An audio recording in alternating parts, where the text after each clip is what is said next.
So I saw this and I thought something that hits very close to home for you. We've spoken in the past your almost obsession, I'll call it a passion with cash and how you use it in your personal finances. But cash is being hoarded across Australia based on these numbers, despite transactions today being less and less in cash as opposed to the digital transactions through the Apple wallets and all the rest of it. So take us through this, your view on cashless societies and what's happened. Like, what are people doing with all this cash if they're not purchasing things? Well, there's a few days I look forward to in the image. My birthday, obviously. Birthday. AFL Grand Final, another one. Yeah. Christmas Yeah. coming up. Yeah. But you can throw in there the day each year where the Reserve Bank releases its findings on cash usage in Australia, because it is a pet. It's a pet one of mine because I've been big on cash as a way, an essential way for Australians to control their discretionary spending. Mm-hmm. The number one principle around, financial independence, money management, all that sort of thing is not spending more than you earn, living within your means. And a lot of people struggle with that. And tap and go technologies, I think, along with online shopping, the nemesis of people controlling discretionary spending, but it's a dying art.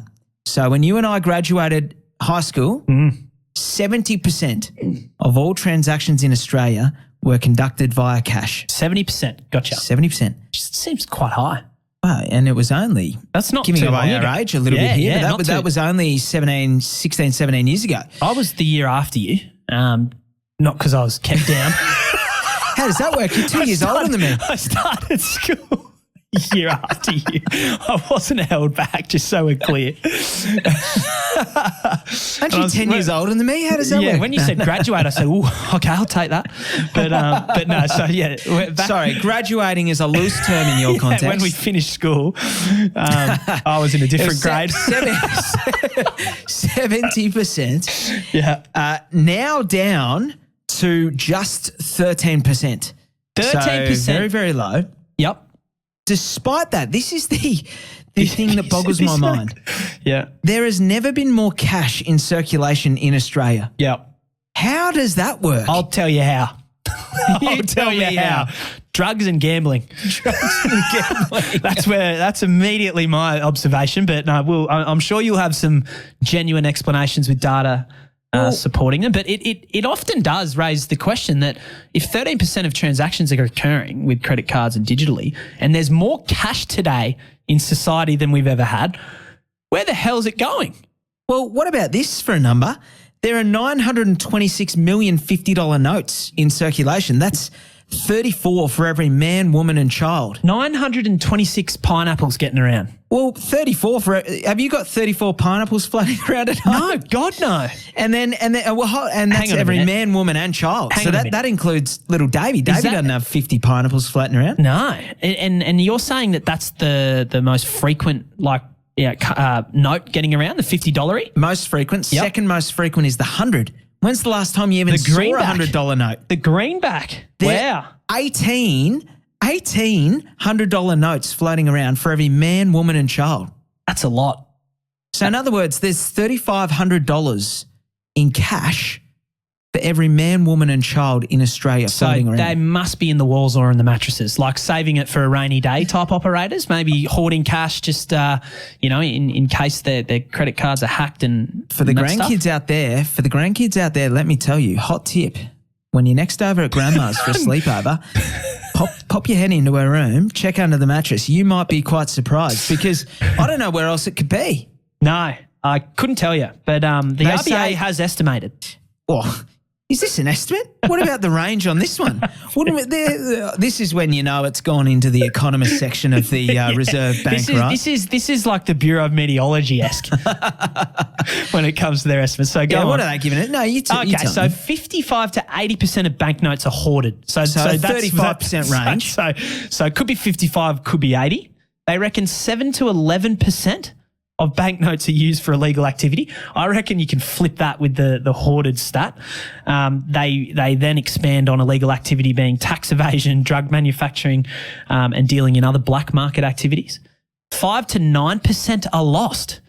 So if you could, spend a week just doing nothing but searching, you should find a couple of pineapples floating around. And then 9 to 26% are used for transactions, according to the RBA estimates. The last one, because there's been a few stats here. Yeah. Did you know that you are nearly more likely, we're not quite there yet, but you are nearly more likely to see a McDonald's in Australia than you are an ATM?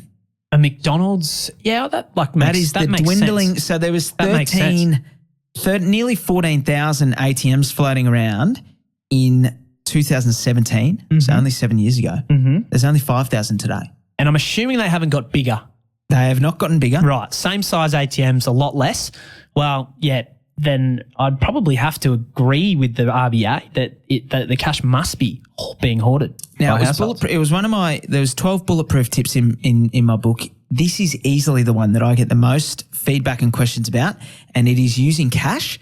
Now, it's not the only way you can do it. A lot of people tell me that you can use the bank apps to set budgets and limits, and I've heard everything from people having bank accounts that just are a tap and go house for your discretionary spending to setting up things in the bank. I'm not saying you just have to use cash, but I think for the average person, cash is a very easy way to manage how you spend money. Yep. But it is dying in Australia. It's dying in terms of its usage, not dying in terms of how much of it there is floating around in Australia. Yeah, I'm trying to think the last thing I purchased cash with, and I honestly can't remember. I'm certainly... You're kidding. I can't remember. No. I think occasionally at the farmers markets we might use cash, but very irregular. Most of my transactions occur on the Apple Wallet. I was going to say, well, that was my next question. Do you use the phone wallet? I do, yeah. Okay. Just for pure convenience. So that works for me. Do you? I've actually never seen you scan your phone to pay for something. No, I don't have it set up. But nearly half of all tap and go transactions in Australia today happen on a phone rather than an actual plastic card. So there you go. The way we use cash. There's my one. I like it. Day of the year to, geez, I got lost for a day. I mean, you think I went on a deep dive for the Who Am I, but it was close the office door and don't bother me till lunchtime on that particular morning. Yeah, no, but look, very good though. I like it.